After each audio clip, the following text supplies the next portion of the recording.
Pois bem, dando continuidade à nossa exposição, nós vamos agora tratar com um pouco mais de detalhes sobre um outro instrumento que, de titulação em REURB, né? A legitimação de posse, que já existia no regramento anterior, mas sofreu algumas modificações significativas com a edição da Lei 13.465 de 2017. Então, a legitimação de posse ela vem definida lá no artigo 25 da Lei 13.465, e a gente vai ver aqui em uma breve explanação do que se trata a legitimação de posse. Ela é um instrumento de uso exclusivo para fim de regulação fundiária. Então, da mesma forma que a legitimação fundiária, a legitimação de posse também ela só pode ser utilizada para fins de regulação fundiária. Constitui ato do poder público destinado a conferir título por meio do qual fica reconhecida a posse de imóvel, objeto da REURB, com a identificação de seus ocupantes, do tempo de ocupação, da natureza da posse, e esse título ele é conversível em direito real de propriedade na forma da Lei 13.465. E aí os parágrafos 1º e 2º complementam que a legitimação de posse ela pode ser transferida por causa mortis ou por ato inter vivos, ou seja, ela se transfere, ou seja, por ato inter vivos, negociado, quer seja por doação, quer seja por compra e venda, e também ela é transferida por causa mortis para os herdeiros daquele beneficiário. A legitimação de posse não se aplica aos imóveis urbanos situados em áreas de titularidade do poder público. Então, esse parágrafo 2º resolveu uma impropriedade técnica que havia anteriormente que permitia a legitimação de posse em imóveis de titularidade do poder público, mas ela não é possível porque não há posse sobre bens públicos, né? O que pode ter no máximo é uma detenção, né? Uma ocupação irregular, né? Por isso que a legitimação de posse não se aplica a imóveis urbanos, porque sobre imóveis urbanos não pode haver posse de particulares. Aliás, sobre imóveis públicos não pode haver posse de particulares.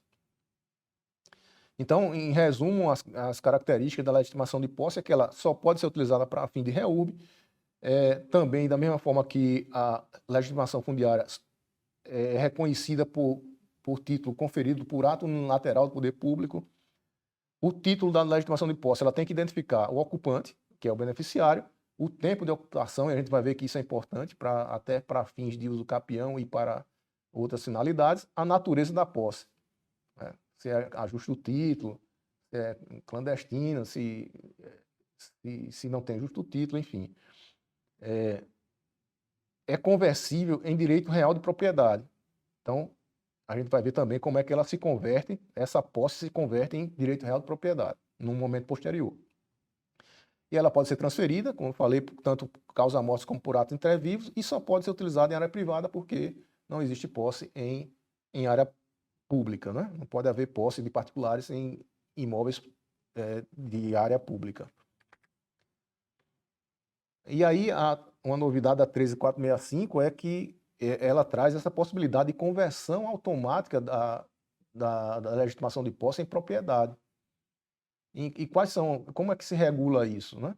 Isso está no artigo 26 da 13.465, que diz que, sem prejuízo dos direitos decorrentes do exercício da posse mansa e pacífica no tempo, aquele em cujo favor foi expedido o título de legitimação de posse, decorrido o prazo de 5 anos de seu registro, terá a conversão automática dele em título de propriedade, desde que atendido os termos e condições do artigo 183 da Constituição Federal, independentemente de prévia provocação ou prática de ato registral. Então aqui o legislador está criando uma usucapião tabular automática, ou seja, é um usucapião que decorre de um registro que consta no registro de imóveis. E essa usucapião ela vai se dar automaticamente pelo decurso do tempo, né? Mas ele tem alguns requisitos, né, para que isso possa ocorrer de forma automática. e até que possa ocorrer essa transmudação da legitimação de posse em direito de propriedade, que são aqueles requisitos do uso capião constitucional, que está lá, obviamente, no artigo 183 da Constituição Federal. A área tem que ser urbana, tem que ter, no máximo, 250 metros quadrados, tem que haver 5 anos ininterruptos e sem oposição da posse. Essa posse tem que ser para a moradia e o proprietário, e que o beneficiário não seja proprietário de outro imóvel urbano ou rural. Então, atendidos esses requisitos, passados 5 anos da legitimação de posse, automaticamente esse direito já não vai ser mais legitimação de posse, e sim vai ser convertido em direito de propriedade, propriedade plena. E no regime anterior, que é a Lei do Minha Casa Minha Vida, de 2009, a Lei 11.977 de 2009, essa transmudação dependia de requerimento ao registro de imóveis e apresentação de certidões e declarações. Então, isso não precisa mais, basta que se decorra 5 anos. Se ninguém impugnou, se aquele registro não caiu, essa propriedade automaticamente se transforma, esse registro da legitimação de posse se transforma automaticamente em direito de propriedade. Agora, se aqueles requisitos do artigo 183 da Constituição Federal não venham a ser atendidos, né, a conversão da propriedade vai depender da satisfação do requisito de outras modalidades do capião e de requerimento ao registro de imóveis. Ou seja, se você tem um imóvel com mais de 250 metros,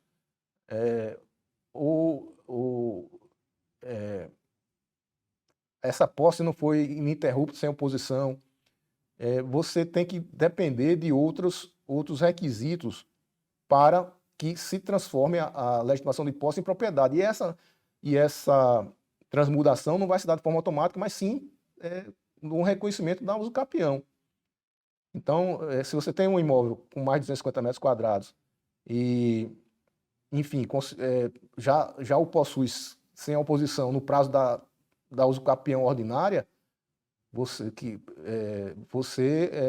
pode levar a comprovação da satisfação desses requisitos como um pedido de registro de uso capião desse imóvel no seu nome, né? E já vai ter um meio caminho andado, porque você já teve até a legitimação de posse ali registrada no cartório.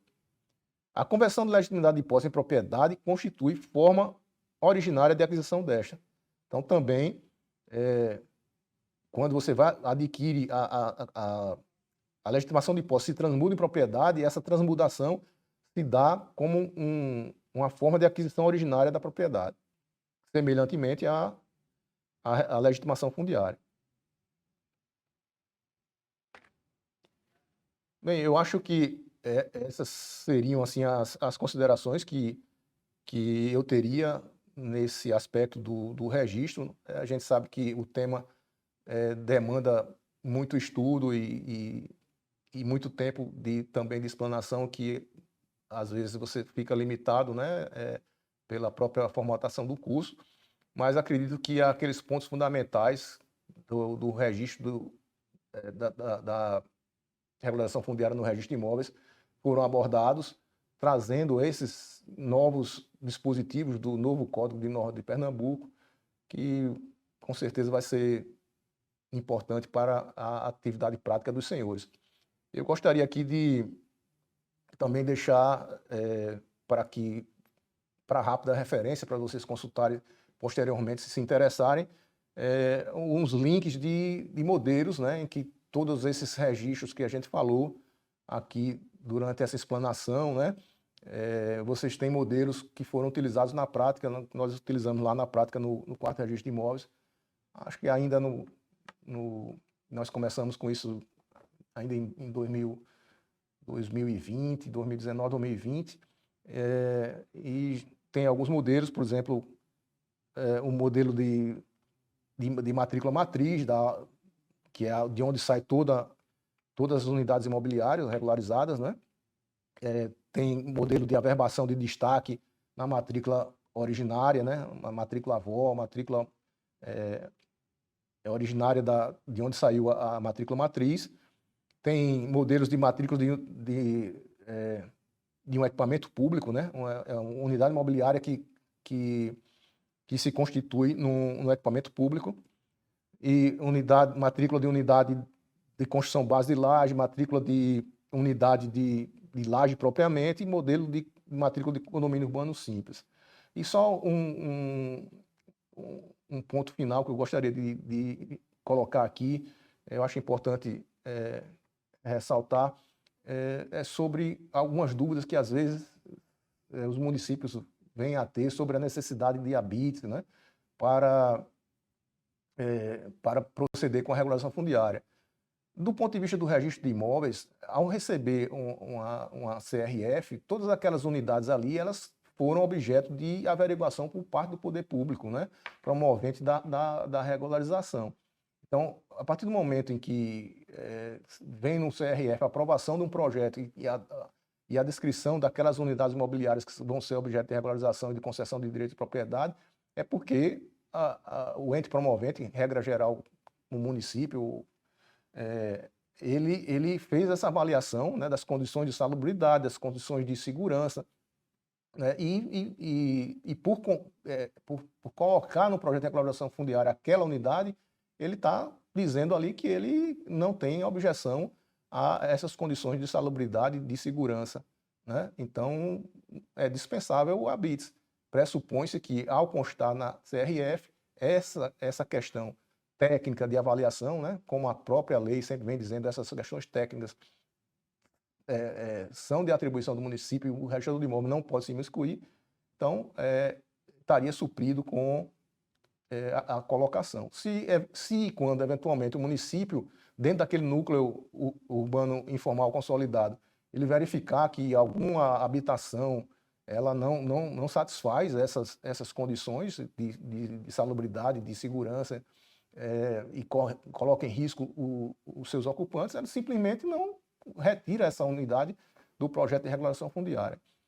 Então, são essas considerações que eu achei importante relembrar aqui no finalzinho, que não constou originalmente das transparências.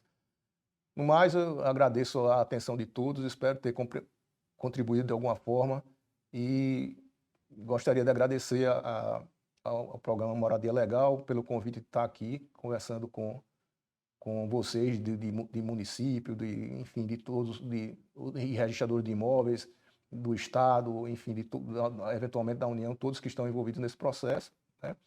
E dizer que o programa Moradia Legal tem sido um sucesso, né? Cada vez mais crescendo, os gestores públicos entendendo a necessidade de promoção dessa regularização, e eu tenho certeza que esse processo vai continuar sendo um sucesso cada vez maior de agora em diante. Muito obrigado pela atenção.